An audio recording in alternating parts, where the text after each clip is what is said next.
All right, y'all. I'm back as promised. Um, Not gonna be in my usual setup, but I will try to have a spot where you can kind of get an image of what the house looked like. So I try to give a little setting in the background to try to set what the story is about. But once again, it's your boy PG 33. Here with another one of my stories, true stories. This is a part of my ghost saga. And yes, this story is a personal account, and it's kind of a compilation. So I made some notes to make sure I keep it in order, kind of on how things happen, and try not to leave out too much of what happened. Okay, so this happened. I'm gonna call this haunted house on Rosemont Street.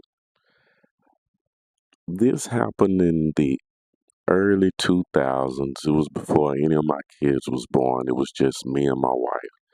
And we were buying a house at this particular time from my in-laws, my mother-in-law and father-in-law. And this house, it was kind of old built. Um, it was on pier and beam. For those who don't know what that means, it's not a concrete slab. It was built on like stilts almost, so you could go underneath the house if you needed. Um, Let me see. It was a grayish house with purple shutters and a purple front door. I'll never forget it. All right. So me and my wife, we lived there maybe a few years before we even noticed weird things to happen. And so I made notes, and one of the very first things that I can recall is one day, well, one evening, I was taking a bath. So we didn't have kids, and there was no reason to close the door, try to be private. We were newly, we weren't newlyweds, but we were still early in our marriage. So, we was enjoying those activities that you could. So that's why the bathroom door was open. So I'm in the tub, taking my bath, and I look out and I see my wife. She's tiptoeing. She's going across the bathroom doorway. And that was the way to go from the living room to the bedroom. So she was tiptoeing through, and I'm looking and I see her, and I'm like, where is she going? And she stops. And I say, hey. And she look over at me, and she like freezes. And I'm like, what's wrong? I'm in the tub. I'm about to jump up. What's happening? And she says, I just watched you walk in this room. And I said, no, it wasn't me. Of course, I'm in the tub. So we get out, cut the light on, and check the house. Everything's good, but we just said, well, whatever. And when we would sit and watch movies on this couch, that same hallway, like every time it was late and it was dark, you would hear different company would be over. It would happen to me or my wife. People would say they'd see somebody go through the hallway, but it never would be anybody there. Now, keep in mind, we were pretty young and we weren't even taking this serious, so we weren't even tripping. We was just like, whatever. Well, let's see. It was one night around 3 o'clock in the morning. We still don't have children yet. And I hear someone, clear as day, call my name. Full name. Not my whole full middle last name, but my whole full name. Because most people just call me John for short. But I hear my name. And I raise up. I look around. I look and see it's 3 in the morning. But it's nobody in the room. I get up. Because now I'm freaked out because it's 3 in the morning. My wife's in the bed. I'm going through the house. I'm looking to see who is in here doesn't call my name. I look out the window, I open the front door and go outside, or look around in the sides of the house. No one there. Now, it took me a minute to go back to sleep after that because I know I heard somebody call my name. But I said, all right, and chunk it up. Okay, we had this dog named Knuckles, like on your fist. And there would be times that Knuckles would just stop and just stare up in the corner of the ceilings in different rooms of this house. Now, we had heard, dogs see things, but yet, keep in mind, we still not tripping. I guess we so young, we ain't even care. As I made this list, me and my wife was talking about how we didn't even care about this was happening, but y'all, these things was really happening. So after a little time goes by, now we have kids. Now we have three total, but at this point, it's just my first two. And my oldest is probably at this time about two, and my youngest was a, a month or so old, somewhere around it. And so one night, hold on, let me make sure I don't skip it because y'all, I want you to hear each one of them.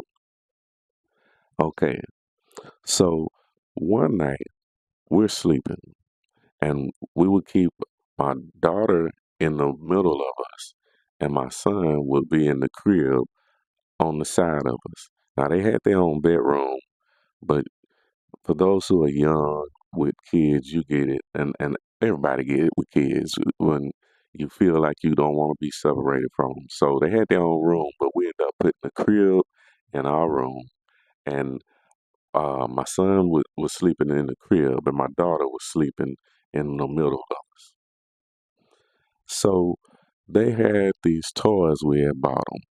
It was one was a ball with a string tied to a base and it had all these different buttons on it and it would glow, it would light up, and it was made to where when they would try to crawl or try to walk and make it move, it would reward them by making some kind of cheering noise, light up, make all these sounds.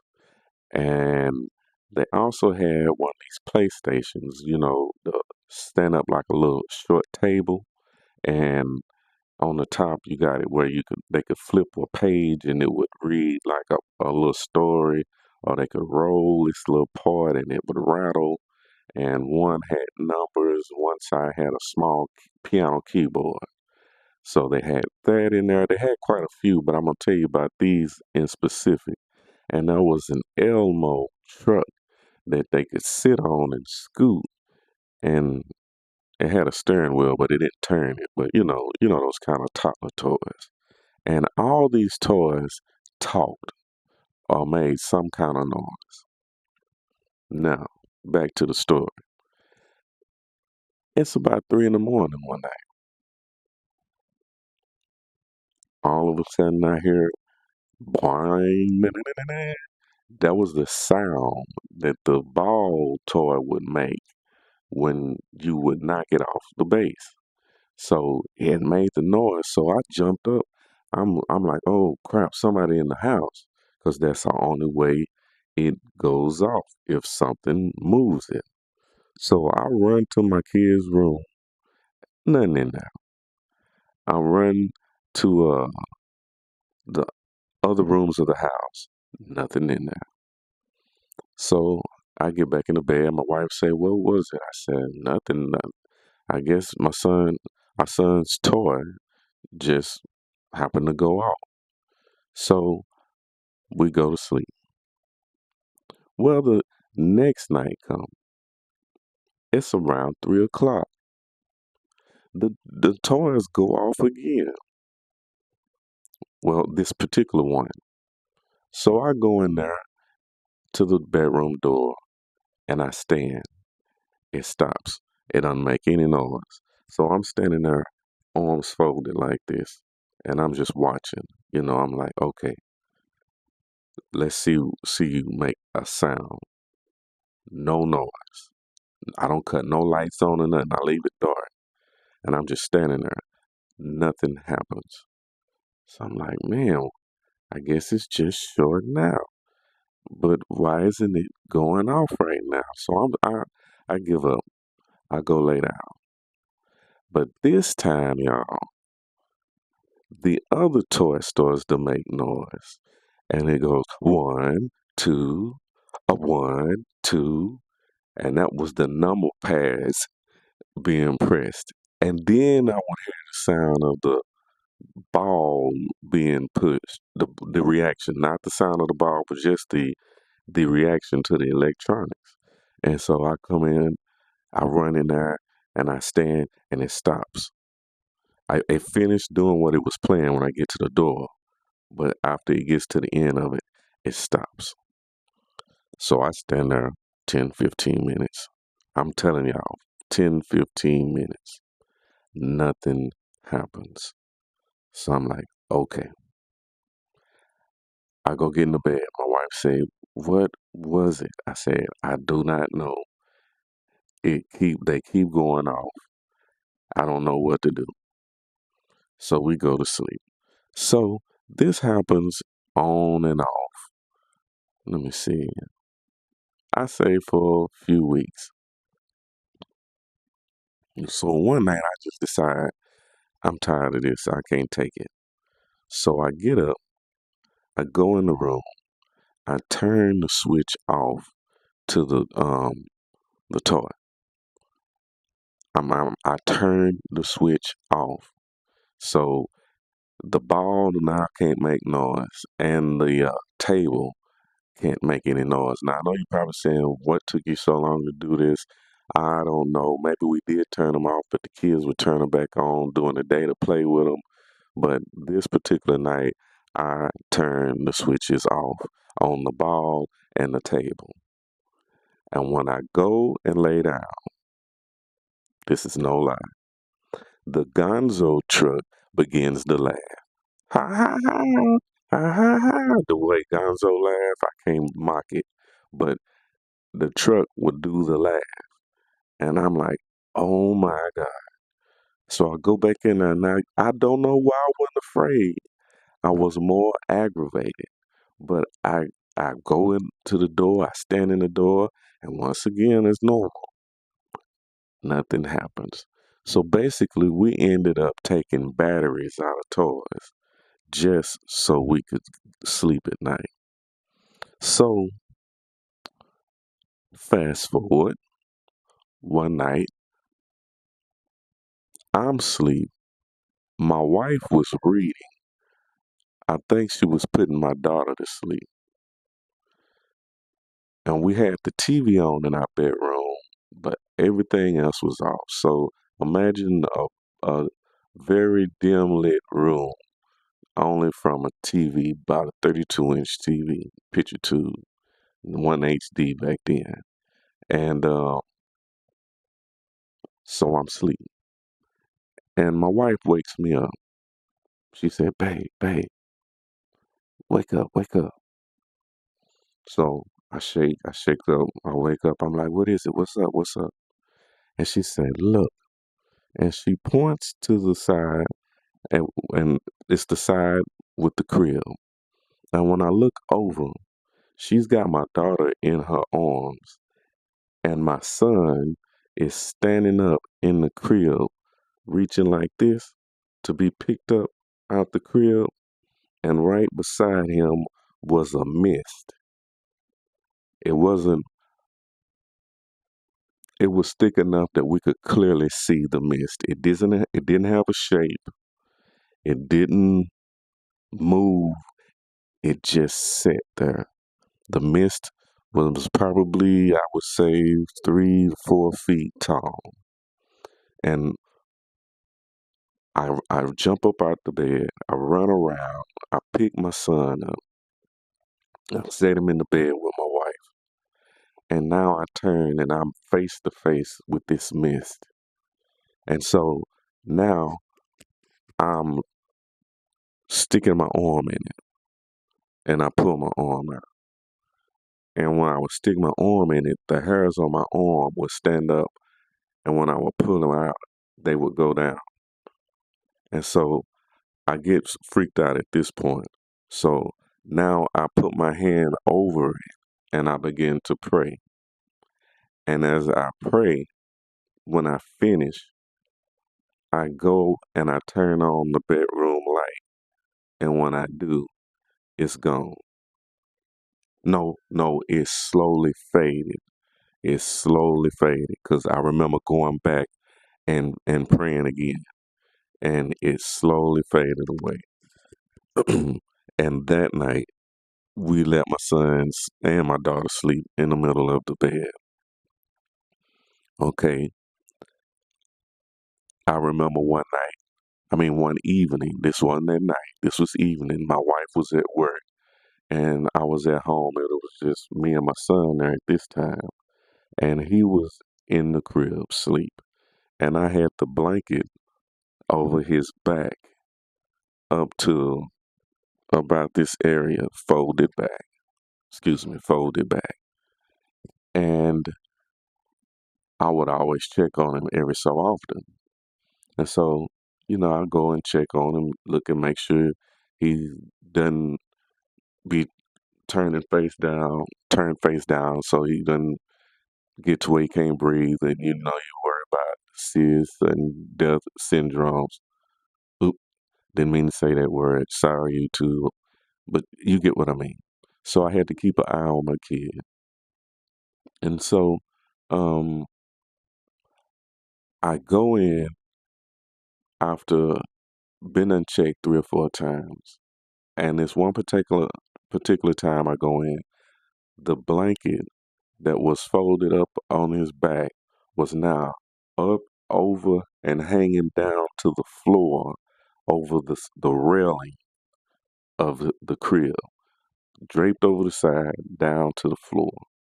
So when I see this, I go and I pick him up and I take him out. And so that day was never explained. I told my wife about it, and y'all, he couldn't even crawl at this point. I didn't mean to leave this part out. He couldn't even crawl at this point. So uh, there was no way he was strong enough to take this blanket up and out the crib. We didn't keep a fan on him, and even if it was, it would have had to be blowing hard enough to blow this blanket off of him, which we wouldn't put air like that on him because it would cause him to struggle to breathe. So I could not figure out how that blanket got out over that side of the cradle railing, but I'm telling you, this happened. And then we got to this point where we had lamp bulbs and the light bulbs in the fixtures would pop. I'm talking about we would go through a pack of light bulbs almost every 2 months. And I'm not talking about a 2 pack. I'm talking about we buy quite a few because we was having to constantly replace these light bulbs. So one day, our hot water heater had a pipe bust. And when it did, there was a pipe that it was connected to under the house that snapped and it was leaking water underneath the house. So therefore, it caused me and my stepdad to have to go underneath this house. So we had to take this door off, get on our stomachs, and bear crawl underneath. Now he had experience doing this because he's a plumber at the time, but me, no experience. So we crawling under this house, and I'm claustrophobic. I'm freaking out. It's nighttime, but we got to get it done because we got the kids. We cut while we under there. We cut on these flashlights, and when I tell y'all, underneath this house, spread it around, there was dog remains. I know at least 5, and I'm talking about so old. I mean, very, very old dog remains. like almost like they was placed under the house, not just like some ran under there and died, but maybe trapped. I'm telling you straight up.